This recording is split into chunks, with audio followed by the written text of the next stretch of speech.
बिस्मिल्लाहिर्रहमानिर्रहीम। बेटे सर इफ्तिखार आपके साथ हैं।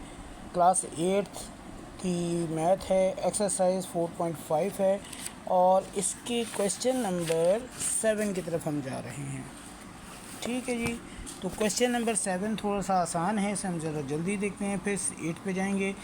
तो कहता है the mark price of A bag of A floor is 1200 rupees. 1200 रुपये एक आटे का बैग है, उसकी कीमत है। Shopkeeper sold it to a person, एक शॉपकीपर को ये बेचता है 5% प्रॉफिट पे। वो बंदा जो है जिसने लिया है वो कोई लोगों की खिदमत करने वाला है और वो बंदा उस चीज़ को the man sold the bag with the discount of 2%। और वो बंदा जो है वो उस बैग को 2% डिस्काउंट से बेचता है, बजाय ये प्रॉफिट लेने के वो उस बैग को क्या कहते हैं रियायती कीमत पे दे देता है। तो अब हमने ये बताना है कि भाई उस बंदे ने जो बैग बेचा वो कितने का बेचा। ठीक है जी। सबसे पहले देखें, ये कहता है कि the bag of floor price of bag is equal to rupees 1200 है और शॉपकीपर है वो उस पर 5% का डिस्काउंट ले रहा है। 5% कितना बच जाता है? 5% ऑफ 1200 आपने मल्टीप्लाई करा है 5/100, ज़ाहिर परसेंटेज की निशानी गिरी है। मल्टीप्लाई 1200, दो सिफर से गए, 12 5 60 रुपये प्रॉफिट से बेच दिया। तो शॉपकीपर ने वो चीज़ बेची है 1200 + 60 इज़ इक्वल टू 1260 की बेच दी। वो जो बंदा है जिसने ख़रीदा है वो इसको डिस्काउंट पे दे रहा है नेकियां कमाने के लिए। तो फिर हम कहेंगे कि जी the sold price of the bag is with the discount of at the rate of 2%। 2% कितना बन जाएगा? 2% बन जाएगा जनाब हमारा 25.2, यानी 25 रुपये 20 पैसे डिस्काउंट बन जाएगा। तो आपका डिस्काउंट प्राइस कितना हो जाएगा? 1260 में से आप माइनस कर देंगे 25.20 और डिस्काउंट प्राइस हो जाएगा 1234.80। ठीक है। अब आइएगा एक और सवाल पे। अगला सवाल है वो ज़रा सा घुमाने वाला है।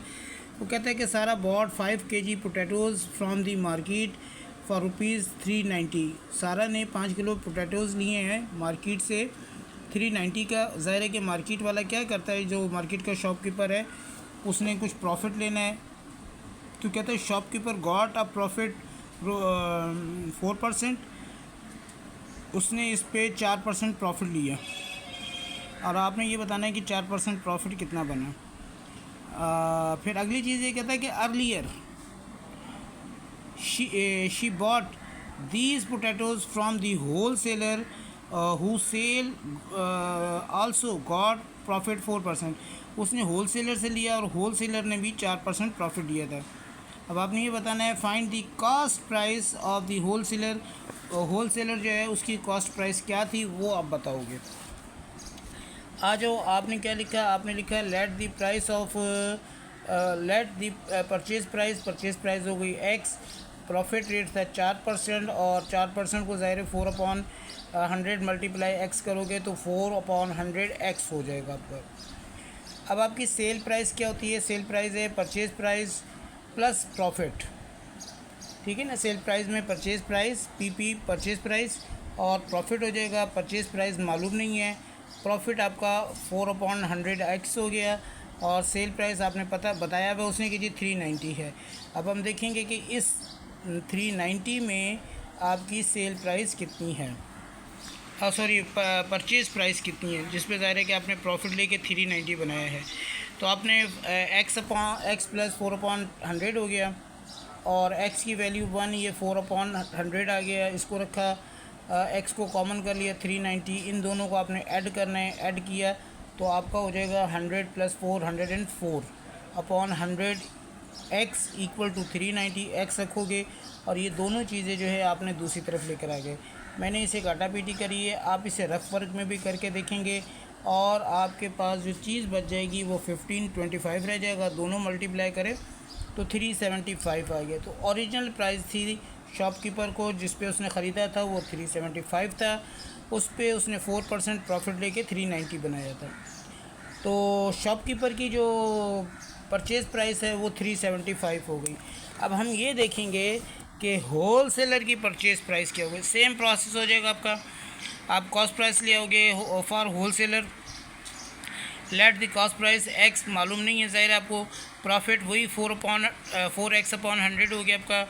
Cost price plus profit equal to sell price हमें पता है 375 है। इन दोनों को फिर आपने जमा किया तो वही आपका 104/100 एक्स आ गया। एक्स पता करना है 375 से इन दोनों को मल्टीप्लाई करेंगे। 8th क्लास में आपको स्मॉल कैलकुलेटर अलाउ है, तो आप सिंपल से ये भी कर सकते हैं कि 375 मल्टीप्लाई बाय 100 अपॉन 104। मैंने इन दोनों को 4 से कैंसिल करा है, आप इसको डायरेक्ट कर लीजिएगा। 375 मल्टीप्लाई 100 अपॉन 104, तो आपके पास वैल्यू आ जाएगी 360.576। राउंड ऑफ करेंगे थर्ड नंबर को तो आपके पास हो जाएगा 360.58 और ये होल सेलर की कॉस्ट प्राइस बन जाएगी। ठीक है बेटे, अब इसके बाद हम आखिरी सवाल की तरफ नेक्स्ट वीडियो में चलेंगे, तो इसको देखिए और इसे अच्छे से प्रैक्टिस कर लीजिए।